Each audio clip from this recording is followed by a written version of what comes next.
What's happening, everybody? Welcome back to another video. TJHD here. iOS 18 is the topic of the video, specifically iPadOS 18. Now, the OS 18 has a bunch of new features that we always wanted in Apple products, and this might be one of the best updates that you would find in Apple history. First one we're going to talk about is show vehicle motion cues as an option. By default, it's off. Once you turn it on by tapping on this button right here, you can see these dots appearing on both ends of the screen. Now, these dots are actually very, very helpful if you are sensitive to a point where while traveling, you cannot work on iPad or read anything or anything like that, then these dots would help you. As you can see, with the actual motion of iPad, these dots are moving in that direction as well. And one of the reasons why people actually get sick while traveling and doing work is that their brain can sense movement, but they cannot visualize it. And with these dots, Apple has come up with a perfect solution for this issue. With these dots moving, your brain can actually see the same thing that it's feeling, and that's how you would not get sick, basically. It does have a bunch of different features like flashing option, animations, and all those things that you can play around with. Again, it's an accessibility feature, very, very helpful. The second feature that we're going to talk about is the fact that now you can finally move applications across the screen anywhere you want to, as opposed to before, where if you were to move it on the screen, it would settle to a set position. But now you can move it any place on the screen.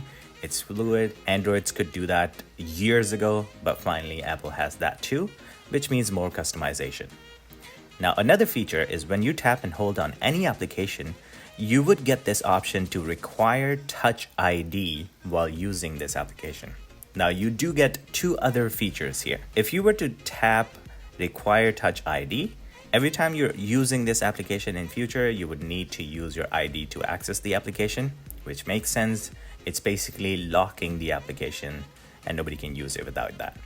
And the second, if you want to remove that, you can go back and tap on this and give it the Touch ID and it'll simply remove it back. And let's talk about the second feature, hide and also add Touch ID on it. For that, once you hide any application, it goes into this folder, which appears in the app library as hidden folder. Once you tap that, again, you would need the Touch ID, and then you would be able to see the actual app. With the Touch ID and the hiding option, you would not be able to see the application anywhere. And if you want to remove that, you can go back and tap and hold on to it and remove it just like that.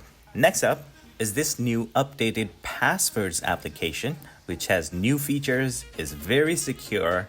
So let's get started with this. Now, as I mentioned that you would have a lot more security, encryption on it, seamless syncing throughout the devices that you have of your passwords. You can also turn on notification of any potential hacks that are going on throughout your saved password.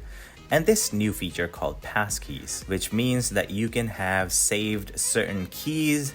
Instead of using your password, the device would be able to use passkeys to access anything. On top of that, you can also share those passkeys across your contacts list, and that basically adds more security to it. And the last thing we want to talk about is the Photos application basically is completely revamped. You can go into customizations, which is at the very bottom, and be able to add or remove any of the folders that you see across the application. This was a quick video about iOS 18. I hope you guys liked this video. Stay tuned for more, and I'll see you guys in the next one. Peace.